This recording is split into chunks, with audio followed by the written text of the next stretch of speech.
Quarta-feira, 2 de julho.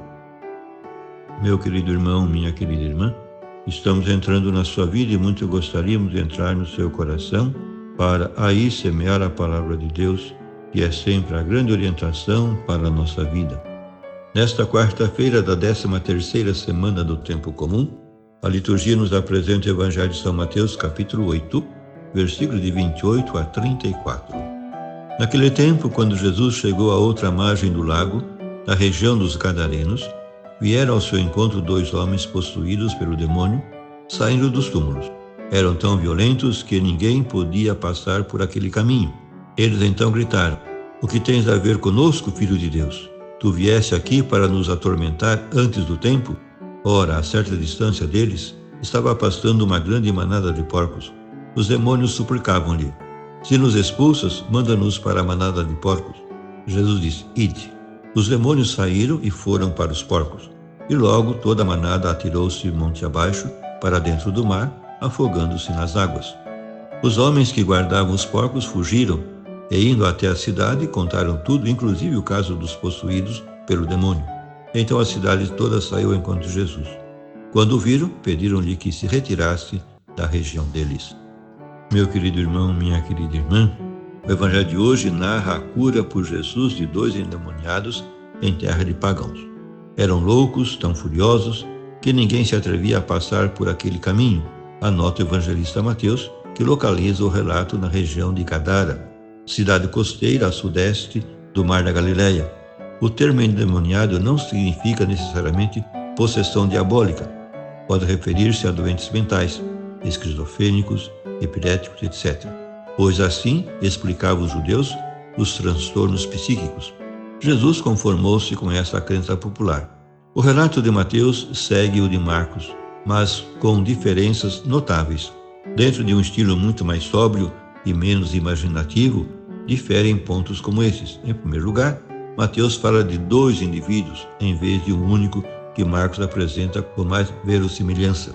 Os duplicados é a tática de Mateus, por exemplo, os 2 cegos de Jericó e os 2 cegos de Betsaida. Segundo a sua mentalidade, a mais judaica dos evangelistas, adere desta maneira à norma mosaica de 2 testemunhas para acontecimentos mais importantes. Em segundo lugar, Mateus suprime a insistência de Marcos em muitos detalhes acessórios e folclóricos a respeito do modo de vida dos 2 loucos furiosos. E em terceiro lugar, a diferença mais notável de Mateus acha-se na não menção do desejo de seguir Jesus por parte dos curados e da missão propagandista que, segundo Marcos, Cristo confia ao doente restituído ao seu perfeito juízo. O resultado global dessa missão de Jesus em terra de pagãos é negativa para ele. O povo, ao ver afogado no mar a manada de porcos, em que, com permissão de Jesus, se meteram os demônios expulsos dos possessos, pediu-lhe que se afastasse da sua região. Cristo é rejeitado também pelos gentios, tal como pelos judeus. E Jesus, que acabava de mostrar-se inflexível com o mal, acede aos desejos dos gadarenos, porque o Evangelho não é imposição, mas convite. Com o milagre que é, a cura que nos ocupa é também sinal de que o reino de Deus chegou ao mundo dos homens por meio de Cristo e de que o reino de Deus está operando já a vitória do bem sobre o mal.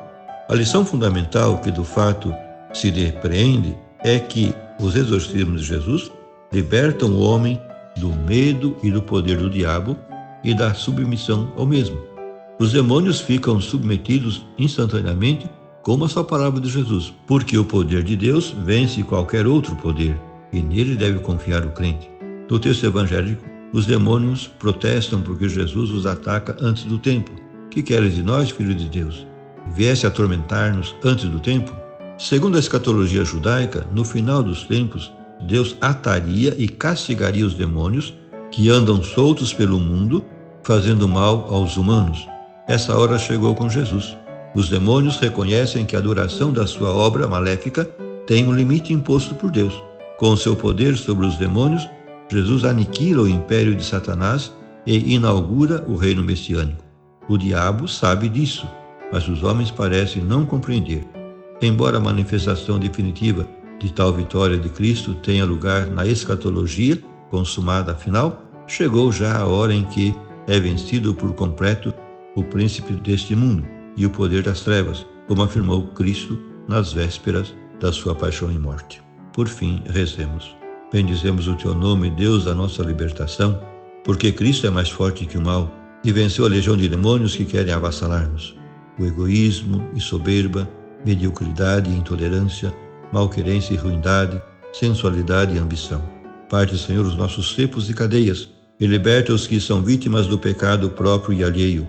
Cura-nos de todas as alienações e escravidões que impedem que nos realizemos como pessoas e cristãos. Ajuda-nos, Pai, a viver como filhos teus, livres e guiados pelo Espírito, no amor aos irmãos. Amém. E a você, meu querido irmão, minha querida irmã, que me acompanhou neste encontro com a Palavra de Deus, desça sobre ti a bênção de Deus Todo-Poderoso, Pai e Filho e Espírito Santo. Amém.